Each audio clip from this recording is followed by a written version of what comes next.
예전에는 달러를 갖고 있으면 언제든지 금으로 교환할 수 있었던 거 아셨나요? 이번 시간에는 가장 근본적인 자산이라고 할 수 있는 금에 대해서 말씀드리고자 합니다. 금이 시대를 막론하고 변하지 않는 귀중한 자산이 된 이유와 함께 금의 역사를 쉽게 알아보고 실제 금을 투자하는 가장 유리한 방법까지 금에 대한 모든 것들을 함께 알아보고자 합니다. 금을 이야기하기 위해서는 화폐 자체에 대한 이야기를 빼놓을 수 없겠죠. 우리나라는 원화를 쓰고 미국은 달러를, 일본은 엔을 쓰는 것처럼 나라마다 약속된 돈의 형식이 다릅니다. 이렇게 서로 다른 통화를 교환하기 위해서는 그 기준이 있어야 하지 않을까요? 사실 현재는 각국의 중앙은행에서 안정적인 통화 정책을 통해 환율의 기준이 크게 흔들리지 않도록 노력하고 있지만 과거에는 그런 안정성이 아주 부족했겠죠. 그래서 많은 나라에서 금이나 은과 같은 귀중한 자원을 돈의 기준으로 삼았었습니다. 그런데 왜 하필 금이나 은이었을까요? 금보다 더 희귀한 다이아몬드도 있을 텐데 말이죠. 사실 다이아몬드는 가치에 대한 기준이 모호합니다. 무게나 양에 따른 가격이 아니라 품질에 따라 가격이 달라지죠. 반면 금이나 은은 거의 순수한 성분이기 때문에 중량에 따라 가치를 매길 수 있고 이 때문에 화폐의 역할을 할 수 있었던 겁니다. 특히 1944년 브레턴우즈 회의에서 달러를 금과 교환할 수 있도록 규정하며 달러를 기준으로 세계의 주요 화폐들을 교환할 수 있게 됨으로써 달러가 세계 통화의 중심이 되었고 그 가치가 급부상하게 되었습니다. 달러를 갖고 있으면 언제든지 이 달러를 금과 교환할 수 있다는 거죠. 금은 가장 원시적인 화폐의 형태이자 불변의 가치를 지녔기 때문에 달러를 금과 동일시하면서 달러의 위상을 엄청나게 높였습니다. 물론 이 금본위 제도는 이후 1971년에 폐지하게 됩니다. 이 시기 미국은 베트남 전쟁 중이었고 전쟁 비용을 충당하기 위해 달러를 찍어내기 시작했습니다. 그렇게 돈을 막 찍어내기 시작하니까 주변의 국가들은 달러를 진짜 금으로 바꿔줄 수 있는 건가 하고 의심하기 시작했고 실제로 미국에 달러를 주면서 금으로 바꿔달라고 요구하기 시작했겠죠. 하지만 미국은 그 많은 달러를 모두 금으로 바꿔줄 능력이 사실 없었어요. 그래서 결국 1971년에 달러를 금과 교환하지 못한다고 못 박아버렸습니다. 이렇게 되면서 달러의 위상이 엄청나게 내려갔겠죠. 그런데 사실은 꼭 그렇지는 않은 것 같아요. 미국은 이미 세계에서 가장 강력한 나라가 되었고 다른 대체제가 없기도 했거든요. 오히려 달러가 금으로부터 자유로워지면서 세계 경제 자체를 변동성이 더 큰 시스템으로 바꾸어 버렸습니다. 돈을 자유롭게 찍어내면서 화폐의 가치는 계속해서 하락하는 중이고요. 이는 현재도 진행 중입니다.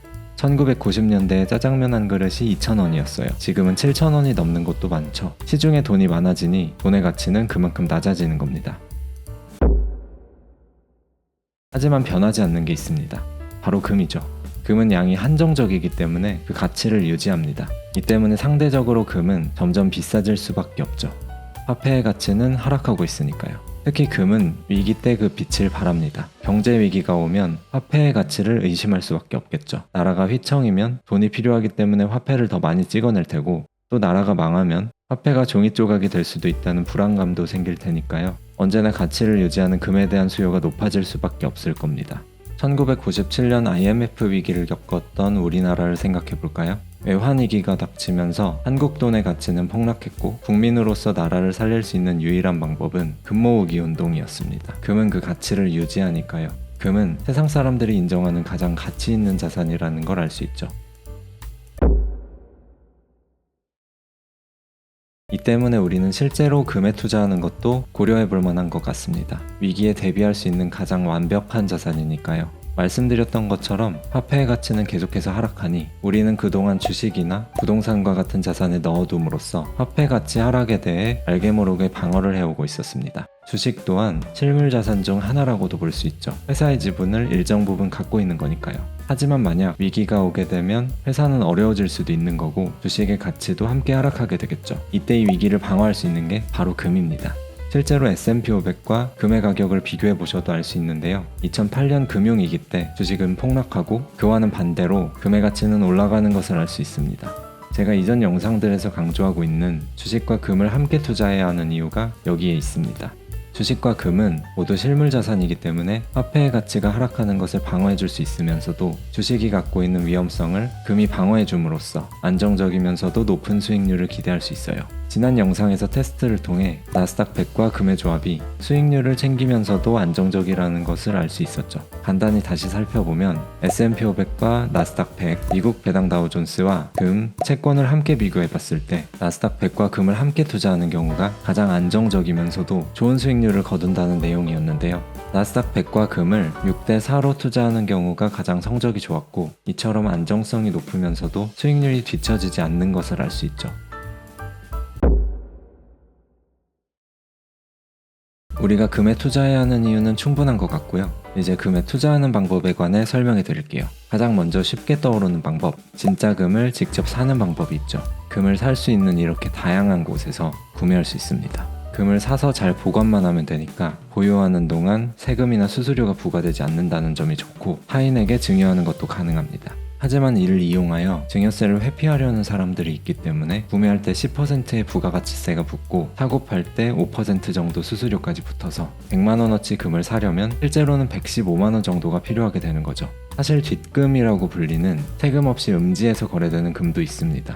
우리가 어떤 물건을 살 때 현금 결제하면 깎아준다는 곳이 종종 있죠. 금도 마찬가지로 세금 신고 없이 거래되는 경우가 여전히 있습니다. 이 경우 거래 수수료만 내면 금을 사고 팔 수 있기 때문에 금을 잘 보관할 수만 있다면 매우 싸게 살 수밖에 없겠죠. 그러나 이 방법은 엄연한 탈세이기 때문에 저는 권해드리고 싶지 않습니다. 정부에서는 이렇게 음지에서 거래되는 금의 양성화를 위해 KRX 금 현물 계좌를 통해 거래하는 것을 장려하고 있습니다. 떳떳하게 금에 투자할 수 있는 이 방법을 가장 추천해 드리는데요. 수익의 세금도 보수도 없고요. 언제든지 실물로 받아볼 수도 있습니다. 물론 실물로 받을 경우에는 부가가치세 10%와 기타 수수료 5% 정도를 내게 되지만요. 주식처럼 사고팔기 때문에 수시로 사고파는 데에도 어려움이 없습니다. 매매 수수료가 있지만 크지는 않으며 다른 세금들이 붙지 않기 때문에 개인 투자를 위한 금거래라면 가장 유리한 투자 방법이라고 생각합니다. 금통장과 금펀드, 금 ETF를 통한 투자도 있으나 얻은 이익의 일정 비율 세금을 내야 하므로 조금 아쉽습니다.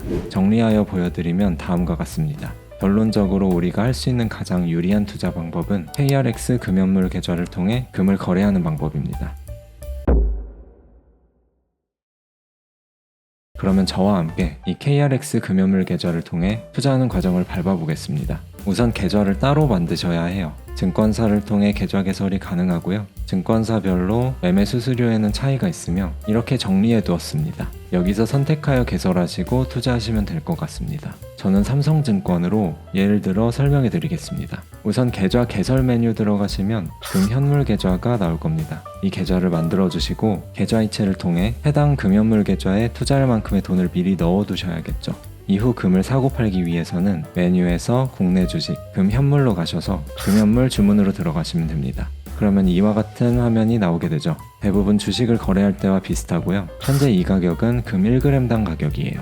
1g씩 거래가 가능하게 되어 있는 거죠. 종목에는 이쪽 누르시면 금 1kg과 100g 이렇게 두 종류가 있습니다. 1g씩 거래가 가능하기 때문에 둘은 사실 큰 차이는 없어요. 하지만 나중에 실물금으로 바꾸고 싶다면 100g 종목을 산 경우 금을 100g 단위로 바꿀 수 있기 때문에 조금 더 유용하실 거예요.